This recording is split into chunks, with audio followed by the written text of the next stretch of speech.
જામનગરનું સચોટ ઉજાગર કરતું માયર કલમ ન્યૂઝ તારીખ 17 ડિસેમ્બર 2024ના રોજ લોલમલોલ ગંદકીથી ભરપૂર જોલી બંગલા વિસ્તારનું આધાર કેન્દ્ર.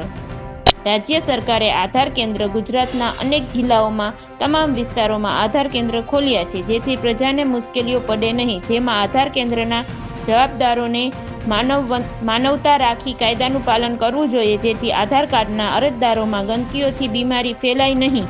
આધાર કાર્ડના અરજદારોમાં એવું જાણવા મળે છે કે વહેલી સવારે 7 વાગ્યે આવીએ છીએ છતાં વારો નથી આવતો.